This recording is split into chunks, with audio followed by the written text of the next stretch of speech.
Well, welcome to What a Crazy Ride. This is Crazy Bob. I'm here stuck at a train junction in Slab City and was thinking a little bit about stuff like the Second Amendment. The Second Amendment of the United States Constitution, which is part of the first 10 amendments, which is the Bill of Rights. So I don't want to teach anybody too much because I'm no expert at really much of anything. But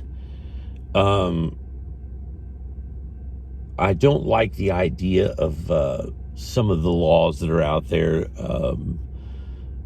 or the ways that people have gone about trying to change the laws, either through judicial activism that's been rampant from the 1920s through, well, there's a little bit of a pushback going on now to kind of move back towards that. But the idea that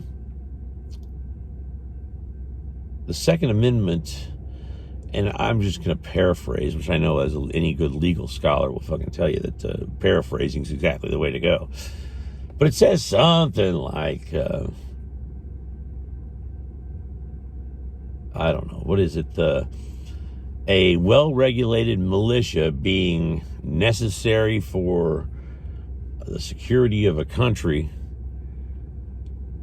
the people's right to keep and bear arms shall not be infringed. All right, well, that seems pretty clear, right? I mean, there's a weird starting phrase, and that starting phrase says that it's necessary to have a standing or a well-regulated militia in a free society or a free state. And then it also states, which plain and simple, if you just go with the operative clause that says the right to keep and bear arms shall not be infringed. Now, we have to decide what those things are talking about. Are those things talking simply about the federal government cannot infringe upon the right of the people to keep and bear arms? Well, we need to think about a couple of things. But in the latter half of the 20th century, those judicial activists were moving towards saying that the previous clause about the well-regulated militias being necessary for the security of the state, that's the only people who were in the well-regulated militias were actively had the right to keep and bear arms.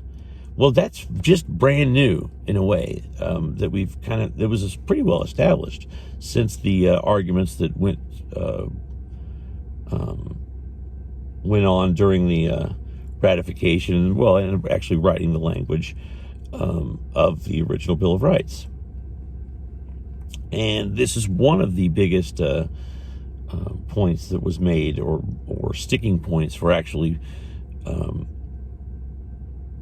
starting there's, you had the Federalists, you had the Anti-Federalists.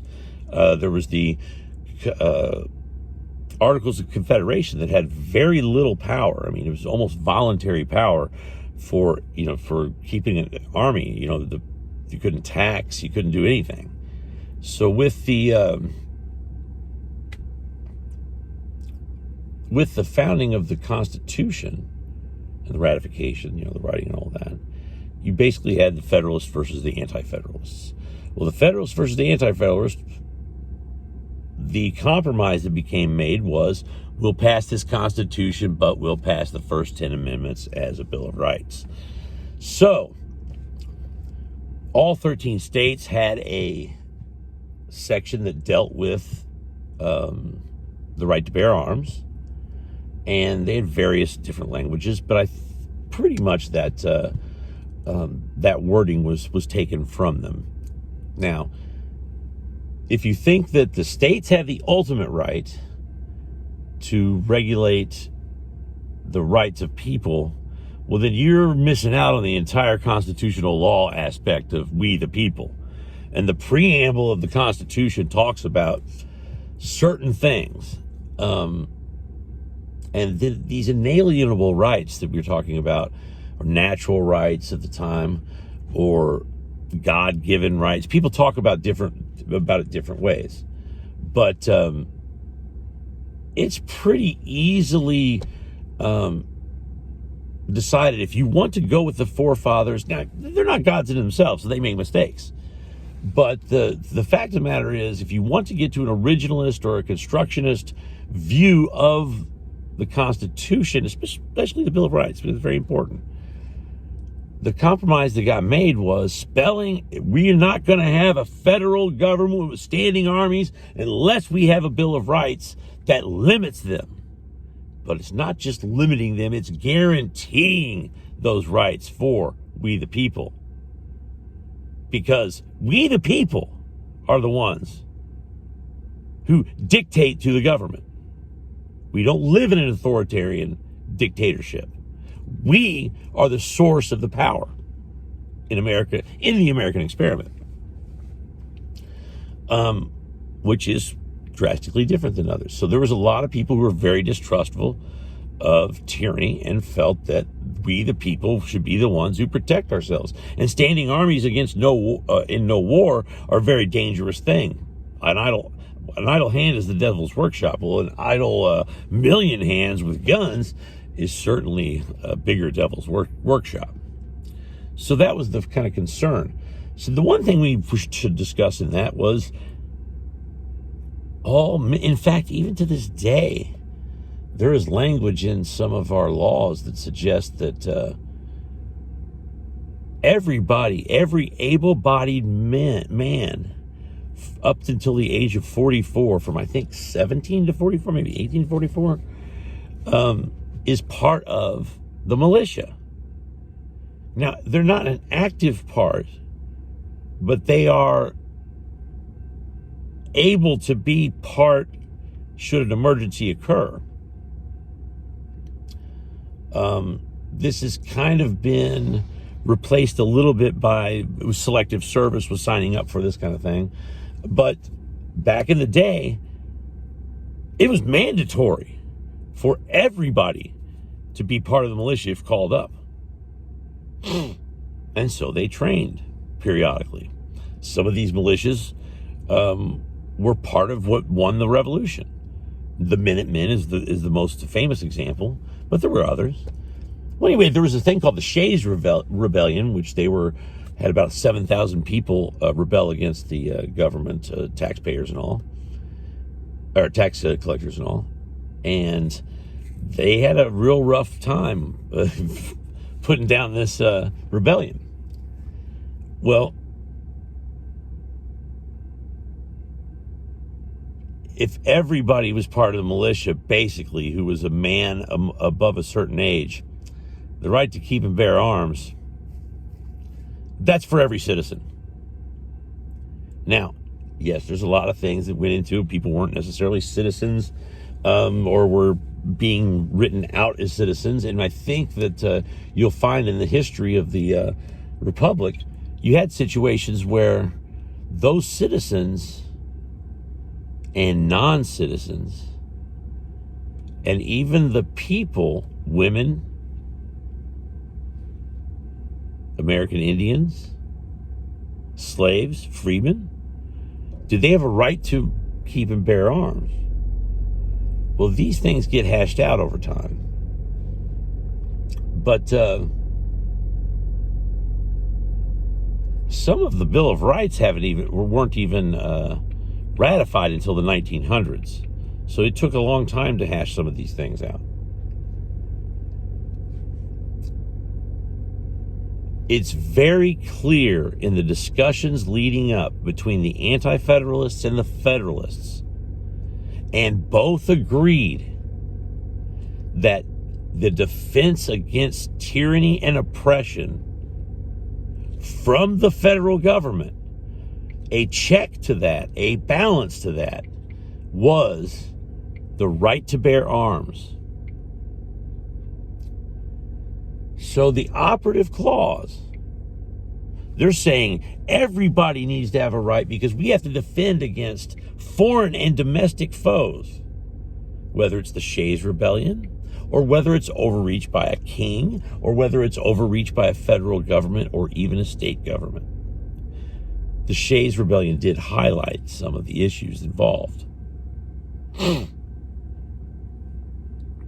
But what you find is the operative clause, which remains still in effect, is shall not be infringed. The right. Oh, look at this. Oh, I guess it's still going to work. The right to bear arms shall not be infringed. That doesn't mean school zones you can infringe upon. There are laws. They do accept certain laws.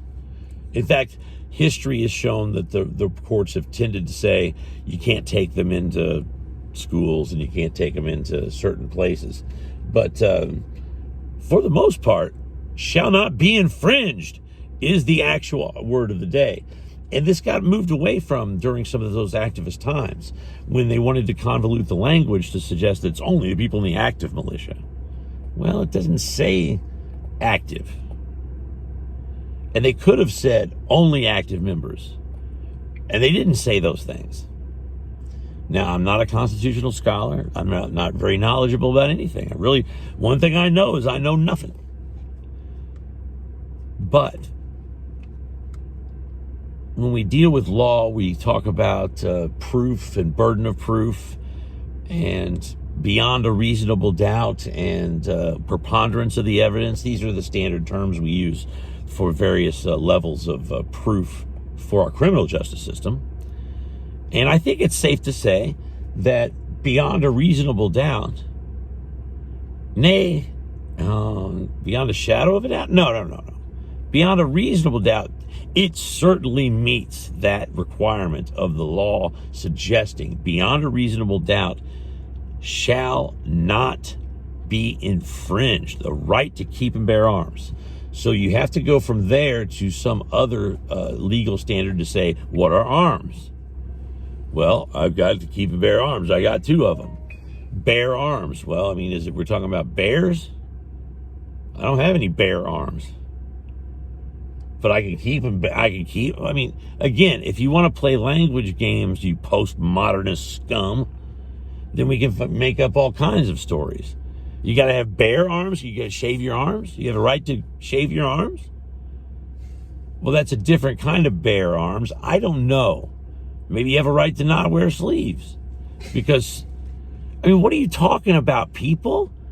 Yes, beyond a shadow of doubt, maybe that's the kind of things they were thinking about. Maybe they spelled bear differently and all that. We could think of all kinds of ways to come up with silly arrangements of games that suggest stuff that we all know is different than what it's Can I ask a question? written. Yeah, you can ask a question. Bears have paws? They have pears. Pears? Pears have bears. Yeah, something like that. They do not have bear arms. No, I'm talking about bears, actually. I thought they was paws. Well, I think their paws are on their arms. Oh. Or maybe they're haunches. So they got arms, though? I don't know. Or are they limbs? They have limbs, for sure. They limber. They quick. They get on all 4 and chase Yeah, them. they can't run as far as we do. They can't? They don't run very far, no, but they're fast. They're very fast. Why you got to get in the fetal position? You don't have to do nothing. That's a mighty strong word, have. Mm-hmm. You have to get in fetal position. That's what they say. They say all kinds of things. Anyway? Yeah, who's they? People Well, anyway, those activists, they say some crazy things. They say get in the fetal position. They talk about bear paws and all kinds of stuff. Well, I just want to wrap it up and say that I would rather have my bare arms. The right to bear arms. So a bear try to attack me, I can shoot it. well, that would be a good idea. I think that's probably what they was talking about. You have the right to bear arms because of a black bear or a brown one. Well, I think what they were saying, No, I think ultimately what they were saying was No. everybody who is in a well-regulated militia comes from the population of the United States of America. And we, the people, are the ones who are the regulators of that militia. So we're not And if we have, well, we are talking about humans, which are different. we are mammals. Yeah, Homo sapiens. Yes, but so we're not bears. Well, Or monkeys or something, whatever. We supposed to be coming from something. We evolved from what? But we'll get back to that another time. Oh, okay. So I want to go ahead and continue, and just to finish up real quick. The bear arms, arguments are just as specious as some of the claims that only people in a well-regulated militia. And in fact, the type of weapon should be mentioned here because it should be compatible with the type of weapon a regular infantryman in a militia would use. So what you have is a situation where if they're using M1 Garands in the World War I times, then you might want to have people who can fight against that in the public. And if they're using M16s during the more recent times, so if you're banning assault rifles because assault rifles are assault rifles, well, then you need to be able to protect from assault rifles. I don't see it. So let's go ahead and talk about banning things to where people aren't, the government doesn't feel so free to just walk up on people with no-knock warrants and killing people. So what we have is, again, I can go for some reasonable gun control. But reasonable gun control says, don't bring it into a courthouse where tempers are flaring. Even kind of check your belt or something when you go into the bar. I mean, that's kind of how they did in the Wild West. You go leave it with your sheriff, get it when you go home, kind of shape. All the laws and the requisites to get permission from the government. Well, it took me 2 months to not get an answer back from the Brady Bill's restrictions of federal background checks. So I waited 2 months. Now, I was having a kind of an issue at the time where I had security concerns. And sometimes those security concerns have actually been the government. So I'm not going to fight a firefight with a Chinook helicopter that flies overhead or the other kind of helicopter that flew over the head of my boat earlier. But I need to be able to protect myself just in case something comes up on me. Maybe it's someone impersonating an officer, or maybe it's an officer who is being out of hand. You just can't trust everybody these days. Nor have you been able to trust everybody at all times. But the fight and the ability to protect against that, the true nexus of where the freedom comes from, is the Second Amendment in America. Because there's not a country on earth that wants to invade America by brute force, because they won't win. It's our home turf, right? Mm-hmm. So the deal is, let's not get cute and start talking about shaving our arms, judicial activists. And let's not lie on the Supreme Court when you're making your arguments. In Heller versus, I think it's United States versus Heller, or Heller versus United, whatever. Again, I'm not a lawyer, but that was 2008. They affirmed, once again, that the right to bear arms was for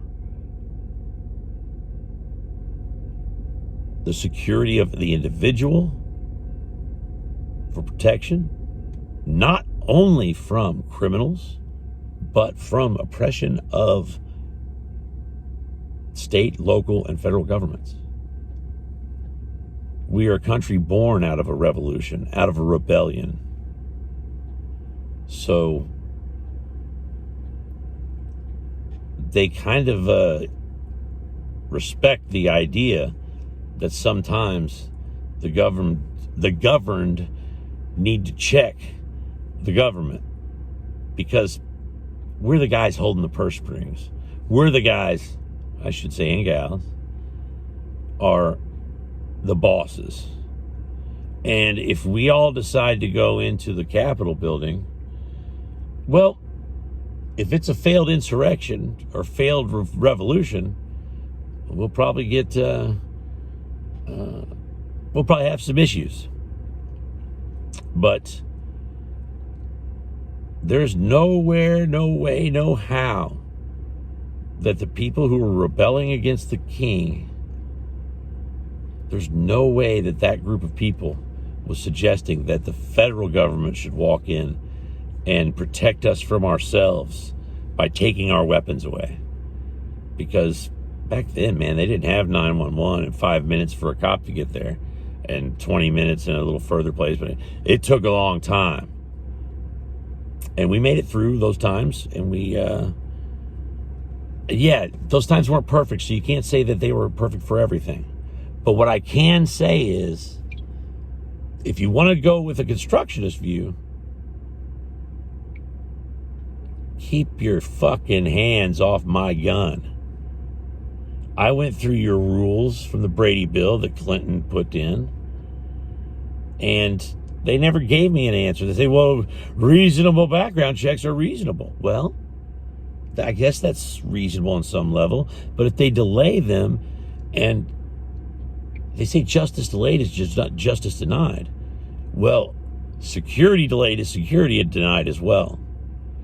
And so I legally purchased a handgun. Now I live in a state where, do I live here? I mean, hell, I spend more time in Indiana than I do here. So I think I live in Indiana, so it's fair for me to buy a gun in Indiana. And in my travels, and when I run into bears, I got bear spray, but I also got a gun. And if I run afoul of some local ordinance, because I'm not a lawyer in that local ordinance, I'll take my chances. Maybe it'll go to the Supreme Court, and I'll have to deal with, instead of Emerson versus the United States, or Heller versus the United States, or United States versus Heller, I can never remember the order.